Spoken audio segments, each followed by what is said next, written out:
A change of clothes. Charles Darnay passed his last night alone in the prison. He had no hope. He knew he must die, not for anything he had done wrong, but for the crimes of his father and his uncle. He sat down to write to his wife. I knew nothing about the time your father spent in prison until he told me. Even then, I did not know that it was my family that had been so cruel to him. I told your father that my real name was Evrémonde, and he made me promise not to tell you. I am sure that he had forgotten the paper he had written. But what has happened now is not his fault. Take care of him and our child, and one day we shall all meet again in the happier world that comes after death. Darnay did not sleep peacefully that night, and in the morning he walked up and down his prison, waiting. He counted the hours. 9, gone forever. 10, 11, 12, gone forever. At 1 o'clock, he heard someone outside the door. The door opened and closed, and there stood Sidney Carton, holding a warning finger to his lips. Be quiet. I come from your wife. She begs you to do exactly what I say and to ask no questions. There is no time. Take off your boots and put on mine. Carton, my dear friend, said Darnay, it is impossible to escape from this place. You will only die with me. I'm not asking you to escape. Put on my shirt and my coat. He did not allow Darnay time to argue or refuse. Now sit down and write what I say, he said. Quickly, my friend, quickly. If you remember, he said, and Darnay wrote, the words we spoke so long ago, you will understand this when you see it. As he said this, Carton took his hand from his pocket. What is that in your hand? Asked Darnay. Nothing. Have you written, see it? Good. Now, go on writing, said Carton quietly. I am happy that I can prove them now. This is not a reason for sadness.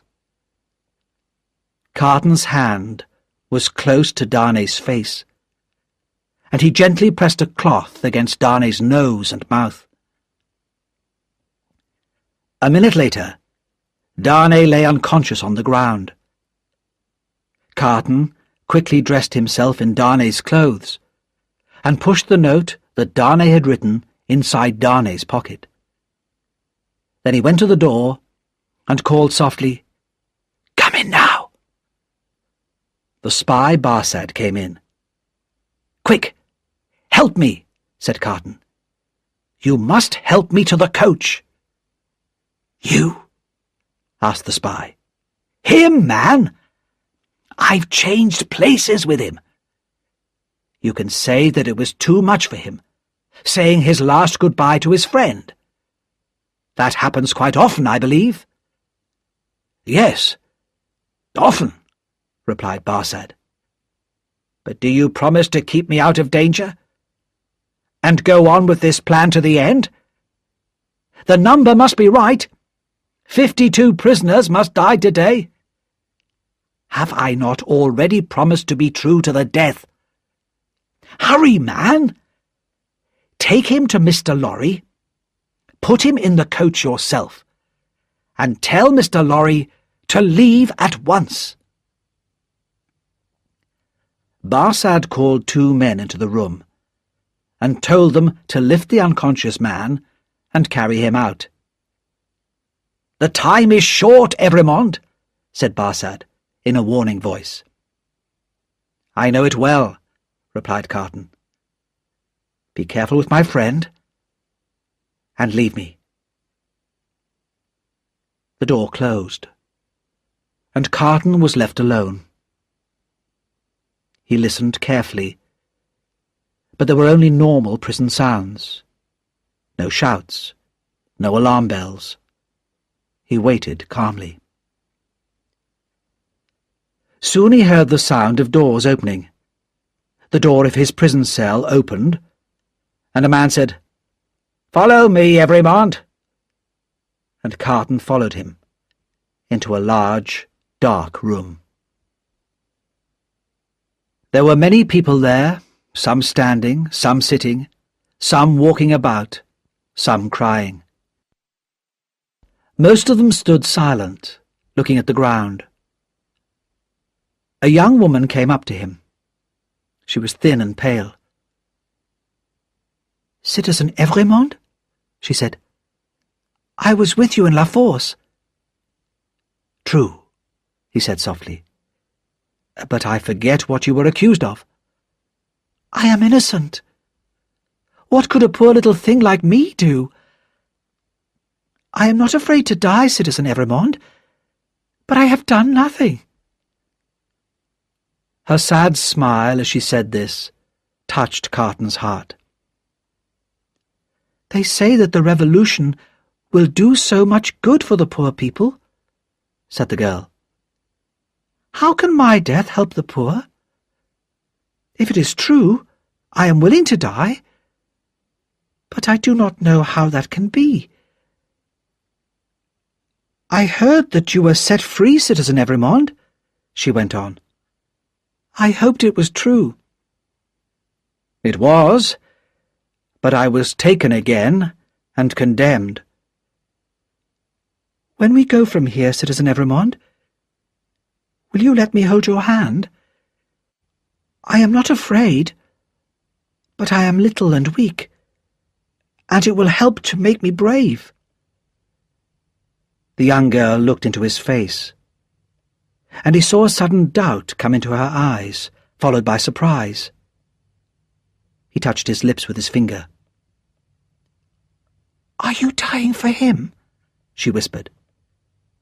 "And his wife and child." "Yes." "Oh, will you let me hold your brave hand, stranger?" "Yes, my poor sister, to the last." Chapter 13. The Last Goodbyes. At that same hour, in the early afternoon, a coach going out of Paris drives up to the gates of the city. "Who goes there? Show us your papers." The guard looks at the papers. "Alexandre Manette, doctor. Which is he?" "This is Dr. Manette, this helpless old man, whispering crazily to himself. The last few days of the revolution have been too much for him," said the guard with a cruel laugh. "Lucy, his daughter, the wife of Evremond. Which is she?" "This is she, with her child, little Lucy, beside her." "Ah, your husband has another meeting today. Sidney Carton, lawyer, English. Which is he?" "He is here in the corner. He is not well." "And Jarvis Lorry, banker, English. Which is he?" "I am he, and the last," says Jarvis Lorry. "Here are your papers, Jarvis Lorry. You may go." There are wildly beating hearts in the coach, and trembling hands. there is the heavy breathing of the unconscious traveller. But onwards the coach goes. The horses are fast, and there are no shouts behind them on the road. Also that afternoon, Madame Defarge was talking with her friends. "My husband is a good citizen, but he is not strong enough. He feels sorry for the doctor. I say that all the Evremond people must go to the guillotine. The wife and the child must follow the husband." "They're both fine heads for the guillotine," says Jacques III. "Their heads will be a pretty sight when they are shown to the people. Yes, they too must die.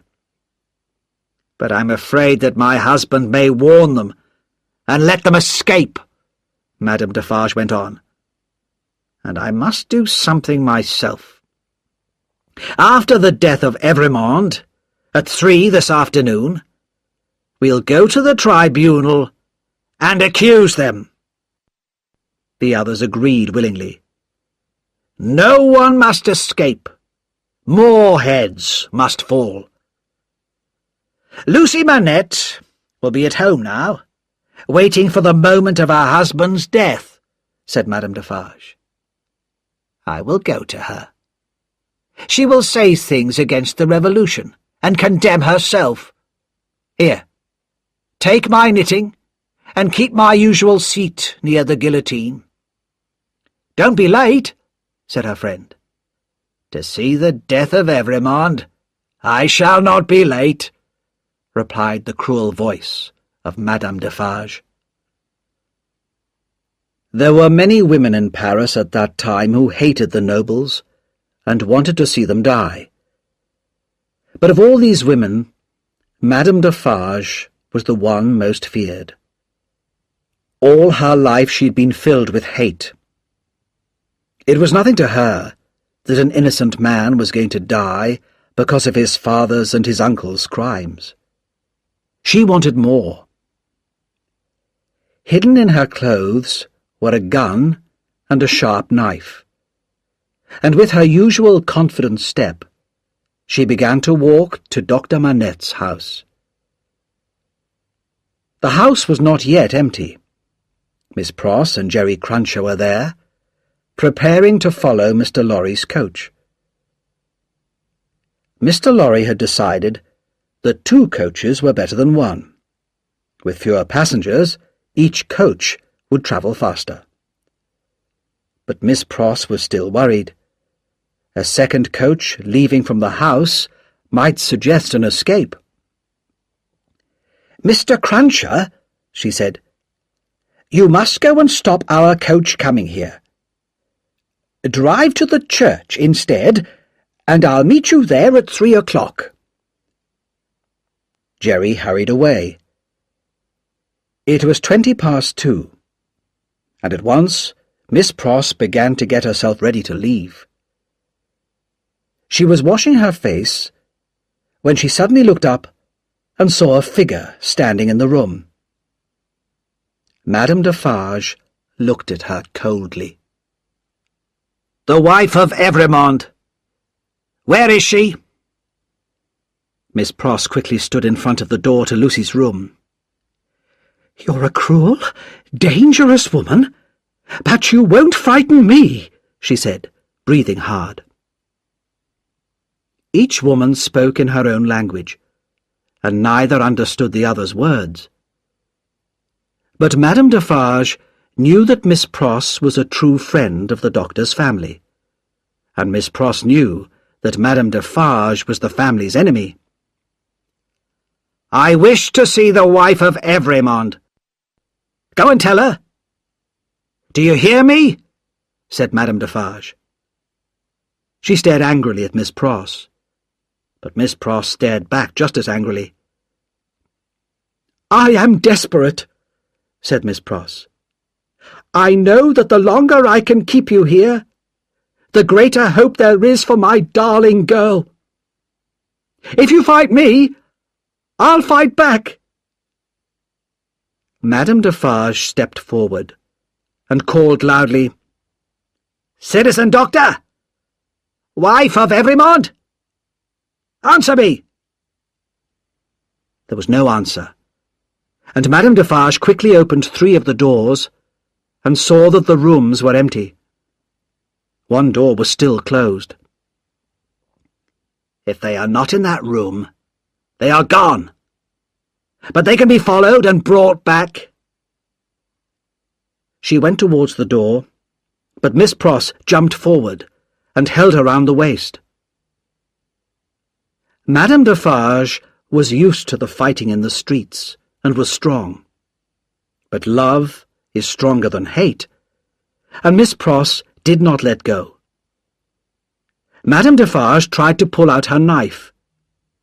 "No," said Miss Pross. "It's under my arm. You shall not have it." Madame Defarge put her hand to the front of her dress and began to pull out the gun. Miss Pross looked down, saw what it was, and hit out at it wildly. There was a loud bang and a cloud of smoke, and Miss Pross stood alone, trembling with terror. All this in a second. As the smoke cleared, Miss Pross saw the lifeless body of Madame Defarge on the ground. In horror, she opened her mouth to call for help, but then she thought of the dangers this would bring for her dear Lucy. With shaking hands, she got her hat and coat, locked the door of the room, and went downstairs. As she crossed the bridge on the way to the church, she dropped the key of the locked room in the river and hurried on to meet Jerry Cruncher. As the death carts carry the condemned prisoners through the streets of Paris, crowds watch to see the faces of those who are to die. In the chairs around the guillotine, the friends of Madame Defarge are waiting for her. "Teresa! Teresa Defarge! Who has seen her? She's never missed before." But the death carts have arrived, and the guillotine has already begun its work. Crash! A head is held up, and the women who sit knitting count 1. The supposed Evremond helps the young girl down from the cart. He carefully places her with her back to the guillotine, and she looks up gratefully into his face. "Because of you, dear stranger, I am calm. I think you were sent to me by God," she whispers. "Or perhaps he sent you to me," says Sidney Carton. "Keep your eyes on me, dear child, and do not think of anything else." "I do not mind while I hold your hand. I shall not mind when I let it go, if they are quick."